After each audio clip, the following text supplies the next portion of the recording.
요한복음 2장 23절부터 25절까지 우리 한 목소리로 함께 읽겠습니다. 6월절에 예수께서 예루살렘에 계시니 많은 사람이 그의 행하시는 표적을 보고 그의 이름을 믿었으나 예수는 그의 몸을 그들에게 의탁하지 아니하셨으니 이는 친히 모든 사람을 아심이요 또 사람에 대하여 누구의 증언도 받으실 필요가 없었으니 이는 그가 친히 사람의 속에 있는 것을 아셨음이니라. 아멘. 네, 오늘도 함께 예배한 우리 모든 성도님들에게 하나님의 은혜와 평강이 언제나 함께 하시기를 소망합니다. 네, 여러분 혹시 이 설화를 알고 있는지 모르겠어요. 임금님 귀는 당나귀 귀. 네, 다 아시죠? 모르는 분 없으시죠? 함께 한번 외치는 것도 괜찮을 것 같긴 한데, 네, 임금 귀는 당나귀 귀. 네.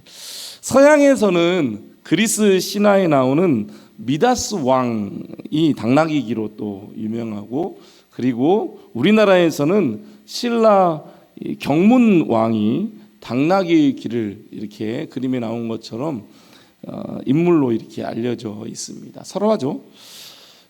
이 설화는 계속 숨기면 화병이 난다 이렇게 이야기하는 분도 계세요. 그런데 이 설화의 중요한 의미 중에 한 가지가 이 절대 권력자라도 남에게 들키기 싫어하는 허물이 있기 마련이다.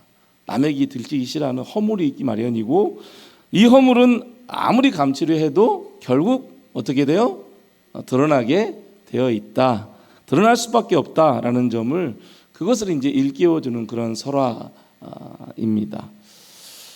여러분 아마 여기 계시는 분들 중에 저를 포함해서 허물이 없는 분은 없으실 거예요. 자신이 알죠. 내가 어떤 허물을 가지고 있는지, 다 내가 어떤 약점이 있는지 여러분 스스로가 다 아실 거예요. 그리고 그 허물과 또 약점이 노출되는 것, 그걸 또 괜찮게 여기시는 분도 아마 없으실 거예요. 그렇죠? 네. 다 그게 노출되는 것을 꺼리죠. 가능하면 좀 감추고 싶고 합니다. 하지만 아무리 감춰보려 해도 감출 수 없는 분이 계십니다. 누구죠? 네. 세상 모든 사람들은 다 감출 수 있어요. 모든 사람들에게. 근데 감출 수 없는 분이 계시죠. 네. 우리 하나님이십니다. 하나님께서는 우리의 모든 것들을 다 알고 계시는 분이시기 때문이죠. 그래서 다윗은 시편 139편에서 이렇게 고백을 하고 있습니다. 여호와여 주께서 나를 살펴보셨으므로 나를 아시나이다. 주께서 내가 앉고 일어섬을 아시고 멀리서도 나의 생각을 밝히 아시오며 나의 모든 길과 내가 눕는 것을 살펴보셨으므로 나의 모든 행위를 익히 아시오니 여호와여 내 혀의 말을 알지 못하시는 것이 하나도 없으시니이다. 네, 하나도 없다. 뭐예요? 다 알고 계신다는 거예요. 하나님께서 자신의 모든 것들을 다 아시는 그 하나님을 다윗이 지금 고백을 하고 있는 것이죠. 행위와 마음과 생각과 자기의 길과 또 내가 하는 말과 그 모든 것들을 가까이서 멀리서 다 아신다고 다윗은 그렇게 고백을 하고 있죠. 맞습니다. 우리 하나님께서는 우리의 머리털까지 다 세시는 분이시라고 말씀하고 있잖아요. 그렇게 우리의 마음과 생각과 상황과 환경과 우리의 모든 앞으로의 길들과 우리가 말하는 것들, 그 모든 것들을 다 아시는 분이 우리 하나님이십니다. 네. 오늘 본문 24절에서도 이렇게 말씀하고 있죠. 예수는 그의 몸을 그들에게 의탁하지 아니하셨으니 이는 친히 모든 사람을 어떻대요? 아심이요. 예수님께서 다 아신대요. 25절에서도 말씀해요. 또 사람에 대하여 누구의 증언도 받으실 필요가 없었으니 이는 그가 친히 사람의 속에 있는 것을 아셨음이니라. 예수님께서 다 아신다고 말씀을 하고 있어요. 친히 모든 사람을 다 아신다고, 친히 사람의 속에 있는 것을 다 아신다고 말씀을 해요. 굳이 어떤 사람에 대해서 굳이 사람의 누구의 증언을 받으실 필요가 없다는 거예요. 어느 누구의 말을 들을 필요가 없다는 거죠. 예수님께서 다 아신다는 거예요. 알지 못하는 것이 하나도 없다라는 것입니다. 네, 하나님께서는, 그리고 우리 주님께서는 지금 우리가 가지고 있는 생각과 각자가 다 지금 앉아서 어떤 생각을 하고 계시잖아요. 그 모든 것들을 다 아시는 우리 주님이시죠. 그런 오늘 본문에서 예수님께서는 사람에 대해 다 아신다고 했는데, 그럼 사람에 대해서 무엇을 아신다고 지금 말씀하신 것일까? 분명히 다 아신다고 하는데 무엇에 대해서 아신다고 말씀하시는 것일까요? 이 말씀은 지난주에 이어서 또 이어지는 그런 말씀입니다. 예수님께서 유월절을 지키기 위해서 예루살렘에 오셨다고 했죠. 예루살렘에 오셨는데 이 유월절을 지키기 위해서는 일주일 동안 예루살렘에 계셨어야 해요. 모든 또 모인 사람들이 일주일 동안 유월절을 지키게 됐죠. 그 기간 동안 예수님께서도 예루살렘에 계셨어요. 이 역사가 요세푸스 유대 전쟁사에 의하면 예수님 당시 이 예루살렘의 유월절을 지키기 위해서 온 사람들이 몇 명 정도 됐을 거라고 생각하세요? 그 기록에 의하면은 약 300만 명 정도가 왔을 것이다. 제 예상대로 전혀 놀라지 않네요. 네, 300만 명 정도 왔을 것이다. 근데 어떤 학자들은 너무 과장됐다. 그 당시 숙박시설 일주일 있어야 되니까 숙박시설이나 생활하는 부분들이나 이런 것들을 생각하면은 그 정도는 아닐 것이고 약 20만 명 정도였을 것이다. 이것도 적은 수가 아니죠. 네. 담양 인구가 저번에도 한번 말씀드렸는데 4만 4천이에요. 담양 인구가 4만 4천이에요. 20만 명이면 얼마나 많은지 아시겠죠? 이렇게 얘기해도 별로 놀라지 않으시네. 네, 그렇게 많은 숫자가 지금 예루살렘에 유월절을 지키기 위해서 모여 있는 거예요. 자, 23절에 보면 그렇게 예루살렘에 모인 많은 사람이 그의 행하시는 표적을 보고 그의 이름을 믿었으나라고 이렇게 말씀합니다. 그의 행하시는 표적을 보고 원문대로 이제 직역을 하면 이렇습니다. 예수께서 행하시는 그 표적들 자체를 관찰하고 라고 이렇게 직역을 할 수 있습니다. 그 많은 사람 중에 20만 명이 될 수도 있고 300만 명이 될 수도 있고 그 많은 사람 중에 얼마인지는 모르겠어요. 근데 성경에서는 많은 사람이라고 표현을 하고 있죠. 그 많은 사람들이 예수님께서 행하시는 표적 그 자체를 자세히 보고 어떻게 했다고 해요? 예수의 이름을 믿었다라고 하죠. 자세히 보고 관찰하고 예수의 이름을 믿었다. 그러니까 당시 많은 사람들이 예수님을 믿게 된 동기가 예수님께서 행하신 표적들 때문이었던 것이죠. 표적을 행한 예수님 보시고 와, 저분 대단하다 라고 예수님 믿은 거예요. 실제 예수님께서 보이신 표적들은 초자연적인 일이죠. 성경이 기록된 대로 물이 포도주가 된 거 사람이 할 수 있어요?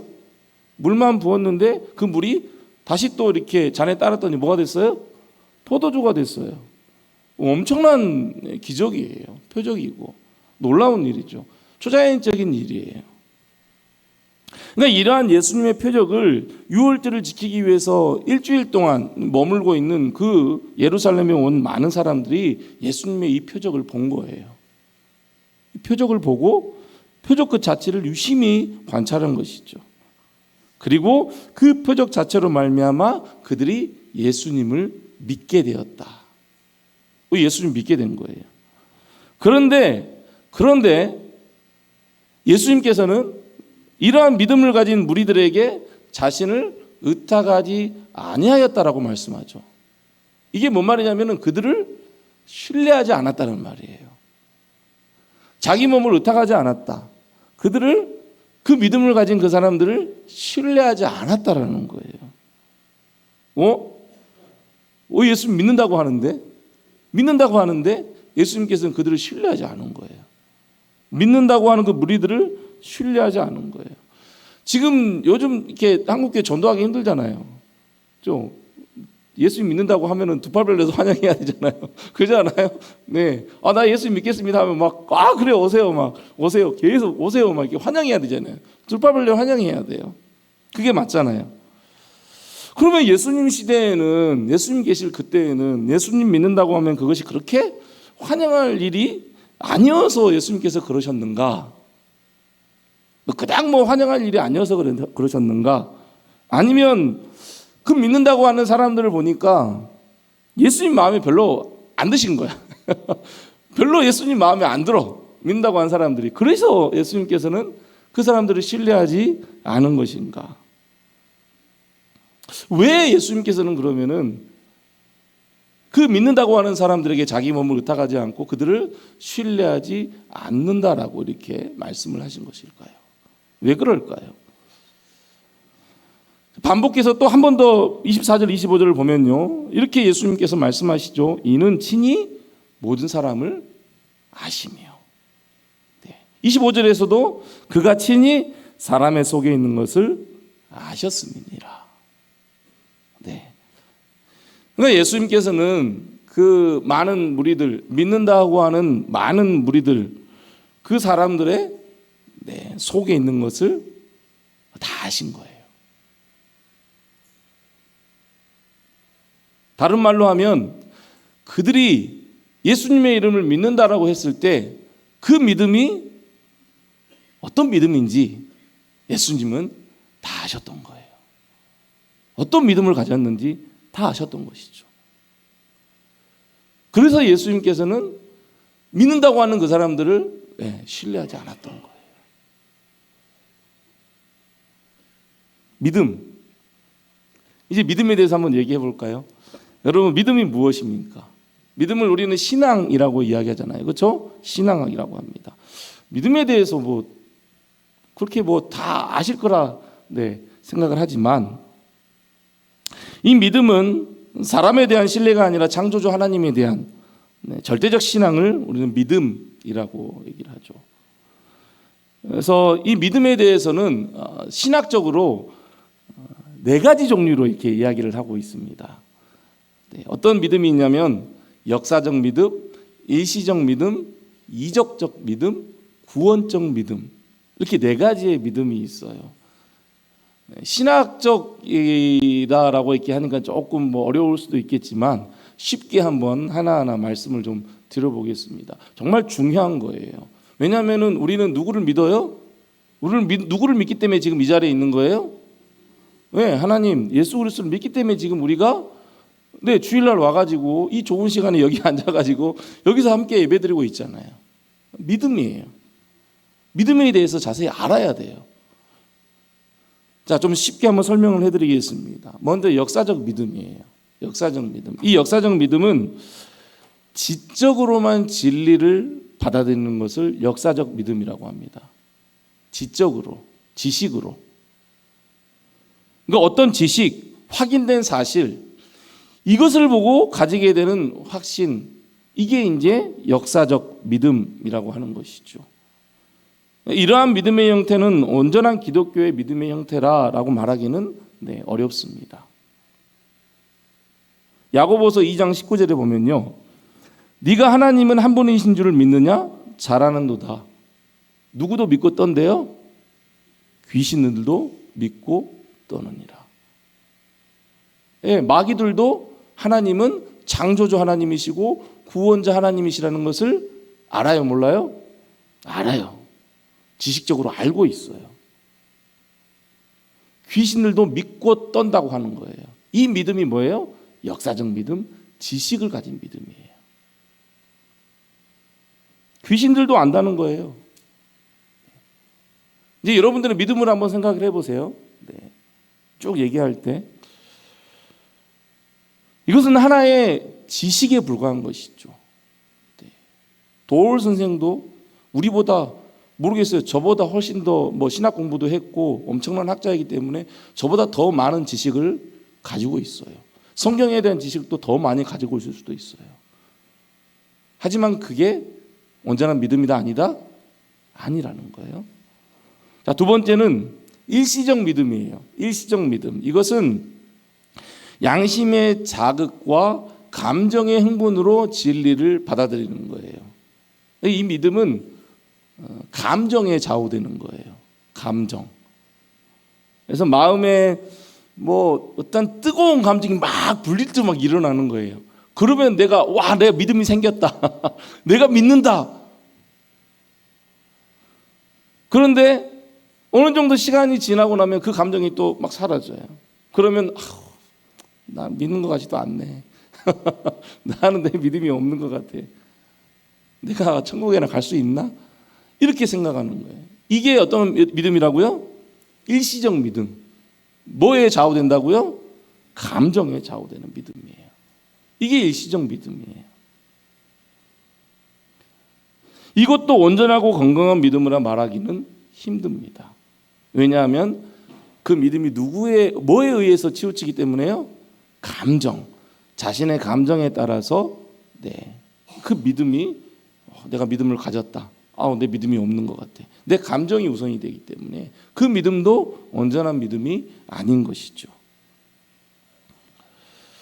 이러한 믿음은 예수님께서 천국에 대해 비유로 말씀하실 때 돌밭에 뿌려진 씨앗과 같은 믿음이죠. 마태복음 13장 20절 21절에 돌밭에 뿌려졌다는 것은 말씀을 듣고 즉시 기쁨으로 받아요. 즉시 기쁨으로 받되 그 속에 뿌리가 없어 잠시 견디다가 말씀으로 말미암아 환난이나 박해가 일어날 때에는 곧 넘어지는 자예요. 말씀 들을 때는 막 기뻐요. 막 너무 뜨거운 거예요. 막 너무 좋은 거예요. 그런데 환난이 오고 박해가 왔을 때는 금방 그 기쁨은 사라지고 믿음은 사라지고, 이게 일시적 믿음이라는 것이죠. 올바른 믿음이라 말할 수 없죠. 세 번째는 이 믿음이에요. 이적적 믿음이죠. 기적이에요. 기적으로 인한 개인적인 확신으로 진리를 받아들이는 것. 이적으로 인한 개인적인 확신으로 진리를 받아들이는 믿음이 어떤 믿음이라고요? 이적적 믿음이다. 사람들은 기적을 좋아하죠. 이적을 좋아합니다. 기적 싫어하시는 분 계세요 혹시? 네, 기적은 다 좋아합니다. 그리고 기적을 볼 때 믿음을 더욱 굳건하게 가질 수 있는 것도 사실입니다. 하나님 믿고 예수님 믿는다고 하면서 그 믿음 생활하면서 어떤 하나님께서 놀라운 일을 나에게 보여주시고 행하신다? 네, 그러면 우리의 믿음이 더 굳건해질 수 있어요. 더 굳건한 믿음을 가질 수 있어요. 그래서 몇몇 신앙인들은 이 이적에 대해서, 기적에 대해서 정말 중요하게 생각을 하죠. 그러나 이적을 보았다고 진리에 대한 온전한 믿음을 가지게 되는 것은 아니죠. 누가복음 17장 11절부터 19절에 이 말씀이 잘 드러나 있습니다. 예수께서 사마리아와 갈릴리 사이의 한 촌에서 10명의 문둥병자를 다 고쳐주시죠. 그들은 단순히 이적을 본 게 아니라 직접 자기들이 그 기적을 체험하게 되죠. 제사장에게 자기의 그 몸을 보이러 가면서 가는 길에 자기의 몸이 완전히 깨끗하게 되거든요. 직접 자기들이 체험해요. 10명이 모두가 다 체험을 하게 되죠. 그런데 그 10명 중에 한 명만 예수님께서 다시 돌아와서 한 명만 예수님께 엎드려서 경배하며 예수님께 감사하다고 고백을 하게 되죠. 누가복음 17장 17절 19절 이렇게 말씀합니다. 10사람이 다 깨끗함을 받지 아니하였느냐? 그 9은 어디 있느냐? 이 이방인 외에는 하나님께 영광을 돌리러 돌아온 자가 없느냐 하시고 그에게 이르시되 일어나 가라. 내 믿음이 너를 구원하였느니라. 그럼 나머지 9은 어떻게 됐다는 거예요? 네, 나머지 9은 구원까지는 가지 못한 거죠. 기적을 경험했으나, 자기가 스스로 기적을 경험했으나, 몸이 완전히 깨끗해지는 그 기적을 경험했으나 구원에까지는 가지 못한 거죠. 그러나 사마리아인 예수님께 오는 한 사람, 그 한 사람은 내 믿음이 너를 구원하였다 라고 예수님께서 말씀을 하고 있는 것입니다. 이적을 체험했다고 해서 온전한 믿음을 가지게 되는 것이 아니라는 거예요. 도움이 될 수도 있겠지만 그것만으로 온전한 믿음을 가질 수 없다라는 거예요. 다른 사람이 경험한 이적을 볼 뿐만 아니라 자기 자신이 그러한 기적을 경험했다 하더라도 그 기적을 통한 믿음이 온전한 믿음이 될 수 없다라는 사실이에요. 이 오늘 본문에 예수님의 이름을 믿게 된 그 많은 사람들의 믿음이 바로 이 믿음이었던 거예요. 이적적 믿음이었어요. 단순히 그 예수님의 표적, 기적을 자세히 보고 와, 놀라운 일을 행하시는구나. 그것을 보고 예수님을 믿게 된 거죠. 이적적 믿음이에요. 그래서 예수님께서는 그들이 가졌던 그 이적적 믿음, 그들 속에 있던 그 표적만을 보고 믿었던 그 믿음을 예수님께서는 다 아신 것입니다. 아, 저 사람들이 나를 메시아로 믿은 게 아니라 내가 행한 그 표적을 보고 믿고 있구나.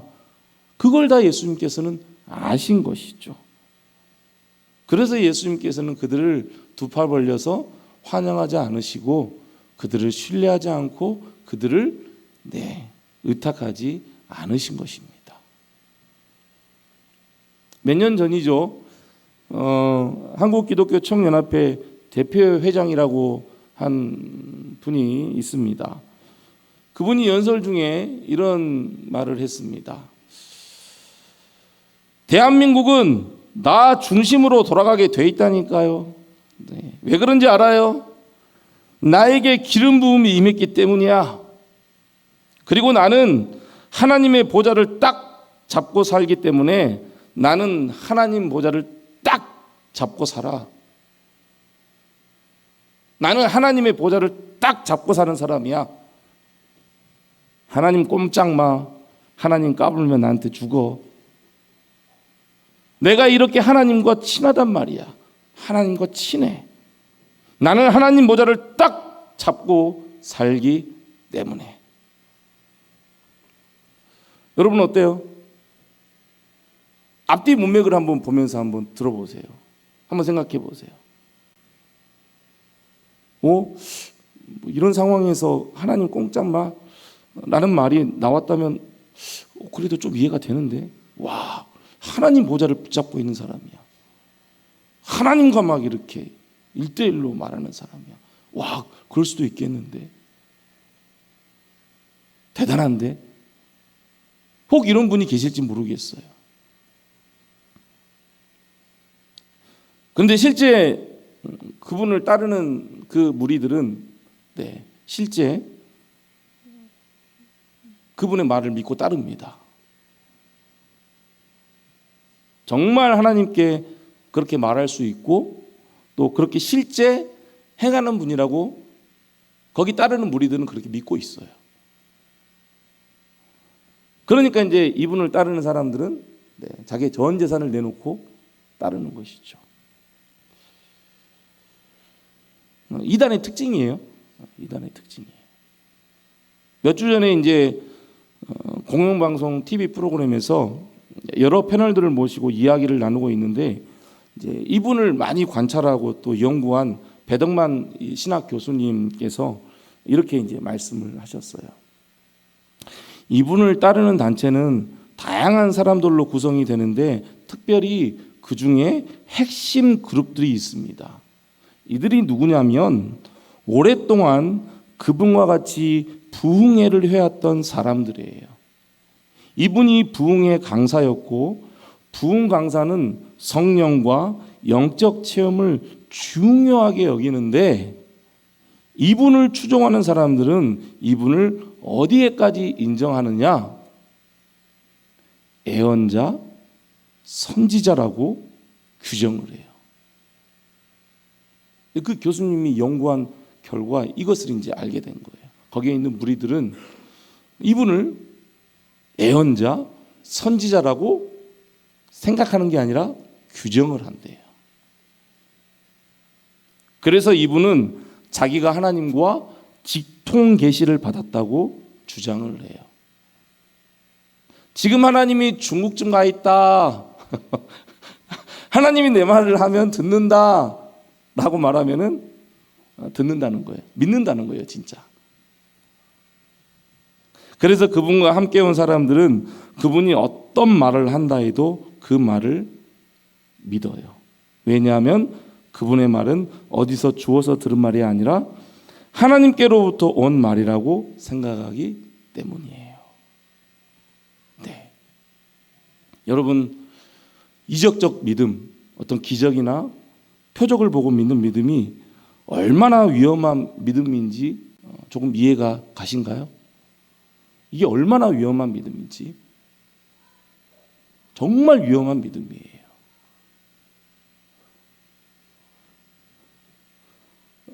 우리의 믿음에 도움은 줄 수 있어요. 그런데 그것을 믿고 따라가다가는 정말 위험한 길로 갈 수가 있죠.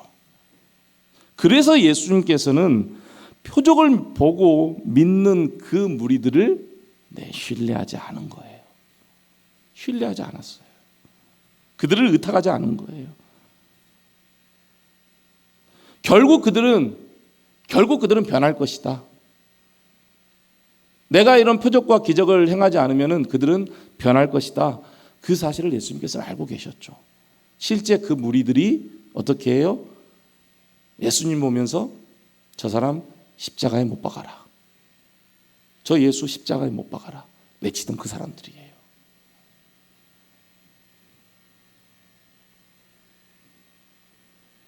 연약하게 끌려가니까 그 예수님을 보고 십자가에 못 박으라고 손가락질하며 외쳤던 사람들이에요. 다 아셨던 것이죠, 예수님께서는. 그렇다면 지식으로도 믿게 된 믿음도, 또 감정적으로도 믿게 된 믿음도, 또 이적을 체험하고 기적을 체험하고 믿게 된 믿음도 아닌 예수님께서 그러면 두 팔 벌려서 환영하고 신뢰하는 믿음, 그 참된 믿음, 온전한 믿음은 어떤 믿음일까요? 그 믿음은 어떤 믿음일까요? 그것을 이제 신학적인 용어로 구원적 믿음이라고 얘기합니다. 구원적 믿음. 구원적 믿음이란 복음에 관한 진리, 즉 성경 말씀에 의한 개인적인 확신으로 진리를 받아들이는 것이죠. 무엇에 의한이요? 무엇에 의해서요? 성경 말씀이에요. 하나님의 말씀에 의한 확신으로 진리를 받아들이는 것. 그게 구원적 믿음인 것이죠. 온전한 기독교 믿음을 위해서는 지식에 근거한 역사적 믿음도 어느 정도 일조를 할 수 있고, 감정에 근거한 그러한 믿음도 일조를 할 수도 있고, 기적이나 이적에 근거한 그러한 믿음도 어느 정도 도움은 줄 수가 있습니다. 그러한 믿음이 전혀 필요 없단 말이 아니에요. 우리의 감정도 뜨거워지죠. 말씀을 지식적으로 알아야죠. 또 하나님의 이적도 필요합니다. 그러한 믿음도 도움이 되지만 그러한 믿음만 가지고는 온전한 믿음이 아니다는 것이죠. 하나님 공짜 마라고 말했던 그분을 따르는 무리처럼 잘못된 믿음으로 흘러갈 가능성이 너무나 크다는 것입니다. 우리의 믿음이 온전한 믿음이 되기 위해서는 반드시 성경 말씀, 하나님의 말씀에 의한 확신으로 진리를 받아들이는 그 구원적 믿음이 필요하다는 거예요. 역사적, 일시적, 이적적 믿음들은 한 부분에 불과하지 그게 전체가 절대 될 수가 없습니다. 한 부분이에요. 한 부분. 그게 전체가 될 수 없어요. 구원적 믿음은 역사적 믿음처럼 지식의 뿌리를 두지 않습니다. 마음의 뿌리를 두고 있어요. 마음. 그리고 구원적 믿음은 일시적 믿음처럼 양심과 감정의 뿌리를 두는 것이 아니라 하나님의 말씀의 뿌리를 두고 있습니다. 구원적 믿음은 이적적 믿음처럼 어떤 이적적 체험의 뿌리를 두는 것이 아니라 하나님과 예수 그리스도에 대한 온전한 신뢰의 뿌리를 두고 있는 거예요. 그래서 로마서 10장 10절에서 이렇게 말씀을 하고 있죠. 사람이 마음으로 믿어 의에 이르고 입으로 시인하여 구원에 이르느니라. 그 뒤에 이어서 17절에서 말씀합니다. 그러므로 믿음은 들음에서 나며, 함께 읽어볼까요? 시작. 들음은 그리스도의 말씀으로 말미암았느니라. 결국 믿음은, 결국 온전한 믿음은, 결국 참된 믿음은 말씀을 들음으로 그 말씀을 통해서 마음에 구원의 확신, 믿음이 생기는 것이며 그 믿음을 내 입으로 시인하게 되는 것이죠. 말씀대로 예수 그리스도께서 나의 죄를 위해 이 땅에 오셔서 십자가에 죽으시고 3일 만에 부활하심으로 새 생명을 주셨음을 내 입으로 시인하고 고백하는 것입니다. 이것이 참된 믿음인 것이죠.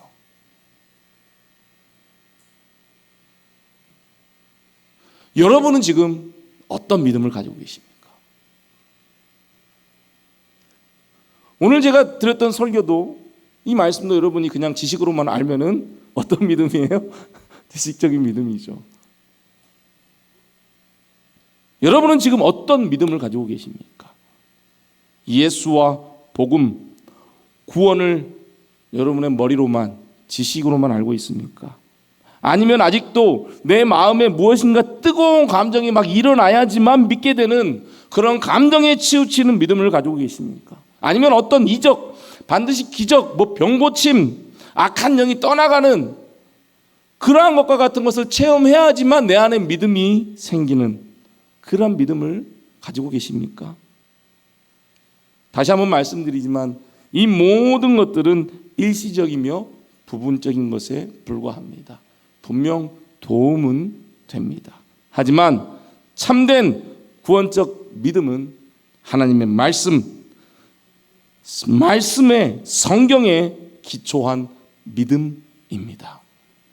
성경 말씀에 의한 개인적인 확신으로 진리를 받아들여서 입으로 시인하는 믿음이 참된 믿음임을 여러분 믿으시기 바랍니다.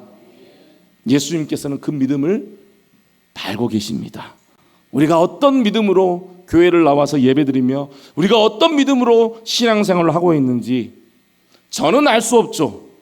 저는 여러분의 믿음을 정확하게 이런 믿음이다라고 말할 수 없습니다. 저는 모르죠. 왜요? 여러분의 속마음을 제가 어떻게 알아요? 저는 몰라요. 그러나 누구는 아신다고요? 우리 주님께서는 다 아십니다. 우리가 어떤 믿음을 가지고 신앙생활을 하고 있는지 다 아세요. 여러분, 아담이 지은 죄로 말미암아 모든 인류에게 전가된 그 죄를 사하기 위해 이 땅에 오셔서 십자가에 죽으신 예수 그리스도, 그리고 3일 만에 부활하심으로 우리의 부활의 첫 열매가 되시며 부활의 소망을 주신 메시아이신 예수 그리스도에 대해서 성경에서 말씀하고 있습니다.